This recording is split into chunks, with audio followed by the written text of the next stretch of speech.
زید نے جب طلاق دے دیا تو میں نے تمہاری شادی زینب سے کر دی۔ تو زینب وہ خاتون ہیں جن کی شادی اللہ رب العالمین نے ڈائریکٹ کی ہے نبی صلی اللہ علیہ وسلم سے۔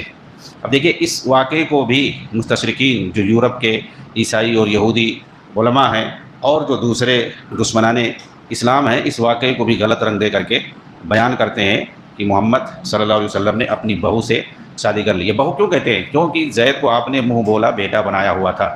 جو لوگ لے پالک بناتے ہیں، متبنہ جسے کہتے ہیں، کسی کو اپنا منہ بولا بیٹا بنا لیا، تو اس طریقے سے دور جاہلیت میں چلتا تھا۔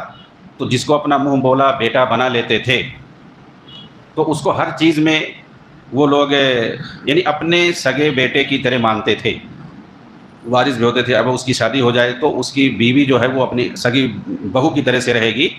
تو یہ سسٹم جو تھا پہلے دور جاہلیت کا، سورہ احزاب کے اندر اس کا پورا بیان ہے، اور یہ سسٹم پورا ختم کر دیا گیا کہ یہ جو تبنی کا جو سسٹم ہے، لے پالک کا اور منہ بولے بیٹے کا جو سسٹم دور جاہلیت کا ہے، یہ اسلام میں نہیں ہے۔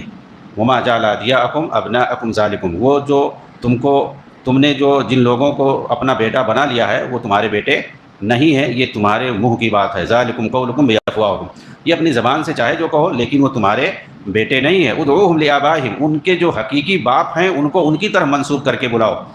متبنہ بیٹا بنا لیتے تھے، تو اب جو اپنا بیٹا بنا لیتا تھا اس کا نام لینے لگتے تھے، اس کے ساتھ اس کو جوڑ دیتے تھے۔ تو یہ قرآن میں کہا گیا ادعوہم لآبائہم، ان کو ان کے باپ کے ساتھ جوڑ کر کے بلاؤ، اپنی طرف نسبت کر کے نہ بلاؤ۔ بلکہ حدیث میں تو ہے اگر کوئی کسی کی طرف منسوب کرتا ہے اپنے آپ کو، یا کوئی دوسرے کو اپنی طرف منسوب کرتا ہے، تو اس پر اللہ کی لعنت ہو۔ یعنی کوئی کسی کا بیٹا ہے اور وہ دوسرے کو اپنا باپ کہہ رہا ہے، بتا رہا ہے، ہر جگہ لکھا رہا ہے کہ میرے فلاں باپ ہیں۔ اس طرح کے کیس ہوتے ہیں۔ کسی نے کسی لڑکے کو بچپن ہی میں لے لیا چھوٹے پر، تو اپنی طرف اس کو اپنا بیٹا مان کر کے اپنی طرف نسبت کر دیتا ہے۔ حالانکہ ایسا نہیں ہونا چاہیے، وہ جو اس کا حقیقی باپ ہے اسی کی طرف اس کی نسبت ہونی چاہیے۔ لیکن اگر کبھی ایسا ہو سکتا ہے کہ اس کے باپ کا پتہ ہی نہ ہو، تو پھر اس کی ماں کی طرف اس کی نسبت ہونی چاہیے، دوسرے کی طرف نہیں ہونی چاہیے۔ تو یہ تبنی کا جو سسٹم ہے یہ پورا ختم ہوا، اور اچھی طرح سے اس کو ختم کیا گیا۔ بلکہ اللہ کے نبی صلی اللہ علیہ وسلم نے خود یہ طریقہ اپنا رکھا تھا، یعنی تبنی والا۔ کیونکہ جو زید بن حارثہ تھے، اسامہ بن زید تھے، ان کو اپنا بیٹا بنایا تھا، اسامہ بن زید کو، اور پھر زید بن ثابت کو، زید بن حارثہ کو، جو ان کے جو والد تھے، اسامہ کے جو والد تھے زید بن حارثہ، ان کو جو ہے اپنا بیٹا بنایا ہوا تھا، منہ بولا بیٹا بنایا ہوا تھا۔ تو لوگ ان کو کیا بولتے تھے؟ زید بن محمد بولتے تھے، محمد کے بیٹے۔ بالکل جو اب ظاہر سی بات ہے ان کی زید کی شادی بھی ہو گئی زینب سے، جو کہ قریش کی لڑکی تھی، خاندان قریش سے تھی۔ اب ان کا کچھ اختلاف آپس میں چل رہا تھا، اور وہ زید جو ہے ان کو طلاق دینا چاہتے تھے۔ اللہ کے رسول چاہتے تھے کہ یہ طلاق نہ دیں، کسی طریقے سے آپ چاہتے تھے اس کو روکے رہیں، طلاق نہ دیں، لیکن پھر اللہ رب العالمین کی طرف سے فیصلہ آیا اور انہوں نے طلاق دے دیا۔ اس کے بعد انہوں نے زید نے طلاق دے دیا، اور یہ زید کا نام، زید بن حارثہ کا نام قرآن میں آیا ہوا ہے۔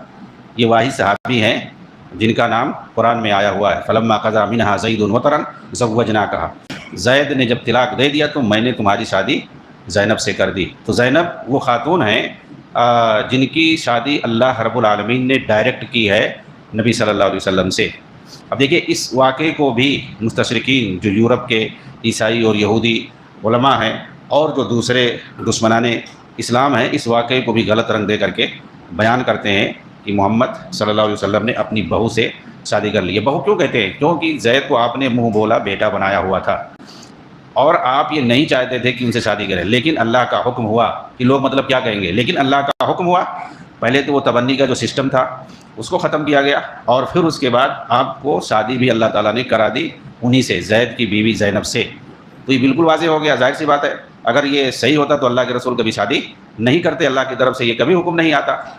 اور یہ چونکہ غلط ہو گیا، اور یہ بھی تھا کہ وراثت کا سلسلہ بھی جاری ہوتا تھا، تو وہ وراثت کا سلسلہ بھی ختم ہو گیا اس آیت کی وجہ سے۔ النبی اولیٰ بالمؤمنین من انفسہم وازواجہ امہاتہم واولی الارحام بعضهم اولیٰ ببعض فی کتاب اللہ من المؤمنین والمہاجرین، کہ نبی جو ہیں یہ مومنوں کے حق میں خود ان کی ذات سے بھی زیادہ اچھے ہیں، بہتر ہیں، ان کا خیال کرتے ہیں۔ یعنی مومن مسلمان جتنا اپنے بارے میں نہیں سوچتے ہیں اتنا زیادہ اللہ کے رسول ان کے بارے میں سوچتے ہیں، اور اللہ کے رسول اتنا زیادہ ان سے قریب ہیں۔ وہ ازواج امہاتہم، اور نبی کی جو ازواج ہیں، ان کی جو بیویاں ہیں، یہ مومنوں کی مائیں ہیں۔ نبی صلی اللہ علیہ وسلم کی جو ازواج مطہرات ہیں، آپ کی جو پاک بیویاں ہیں، یہ مومنوں کی مائیں۔ اسی لیے ازواج مطہرات کو، نبی صلی اللہ علیہ وسلم کی بیویوں کو امہات المومنین کہا جاتا ہے، امہات المومنین کہا جاتا ہے۔ اس کے بعد یہ ہے کہ اولو الارحام بعضهم اولى ببعض فی کتاب اللہ، جو اپنے سگے رشتہ دار ہیں، جو اپنے سگے خونی رشتہ دار ہیں، وراثت میں وہی ایک دوسرے کے حقدار ہیں۔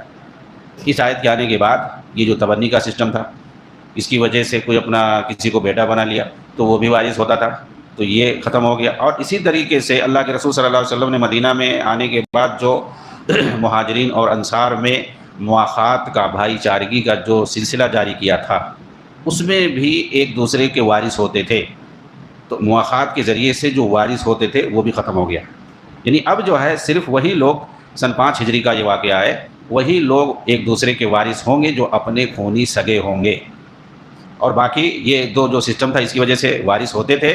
مواخات کی وجہ سے جو وارث ہوتے تھے، کوئی اگر مہاجر انصار کا مواخاتی بھائی ہے، یا کوئی انصار مہاجر کا مواخاتی بھائی، اور جب کوئی فوت ہوتا تھا تو وہ بھی اسی کا وارث ہوتا تھا مواخاتی بھائی ہونے کی بنا پر، تو وہ سسٹم بھی 5 ہجری میں ختم ہو گیا، اور جو تبنی کی بنیاد پر وارث بنتا تھا اس کو بھی اللہ تعالیٰ نے ختم کر دیا۔